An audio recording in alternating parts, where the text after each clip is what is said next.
वह हर दिन online video देखकर हत्या की तकनीक सीखता था, फिर अपनी शूटिंग क्षमता को बेहतर बनाने के लिए शूटिंग हॉल जाता था और फिर अपने पूरे शरीर को प्रशिक्षित करने के लिए फिटनेस उपकरणों का इस्तेमाल करता था।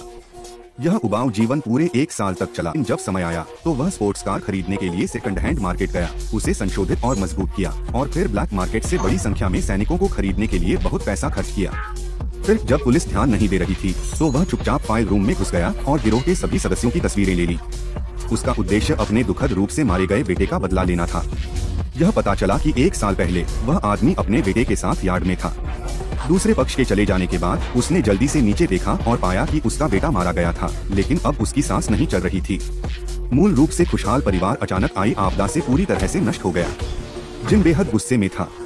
वह दूसरे पक्ष के व्यक्ति की तलाश में जल्दी से सड़क के कोने पर गया। इस समय दोनों पक्ष अभी भी सड़क पर एक दूसरे से लड़ रहे थे। हिंसक टक्कर और गोलियों की आवाज हर कोने में गूंजती रही जब तक कि एक पक्ष पूरी तरह से नष्ट नहीं हो गया।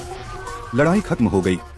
यह देखकर कि दूसरा पक्ष जाने वाला था, जिम ने जल्दी से एक लोहे की छड़ उठाई, फिर बहुत कम दूरी पर छिप गया और जब वे पास से गुजरे तो उसने कार की विंडशील्ड पर जोर से उसे मारा।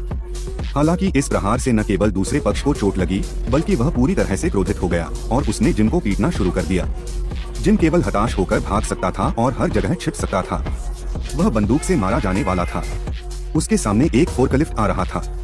वह जल्दी से कूद गया और गैंगस्टर ड्राइवर का सिर मौके पर ही कट गया। हालांकि जिम ठीक था। गैंगस्टर बॉस पिस्तौल लेकर कार से बाहर निकला और उसे पीठ में गोली मार दी।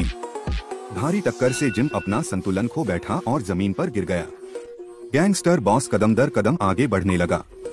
यह देखकर कि पीछे हटने का कोई रास्ता नहीं है, जिम अनिच्छा से केवल मौत का इंतजार कर सकता था। सौभाग्य से राहगीरों ने उसे समय रहते अस्पताल पहुंचा दिया। कई घंटों के बचाव के बाद डॉक्टर ने आखिरकार उसके गले से गोली निकाली।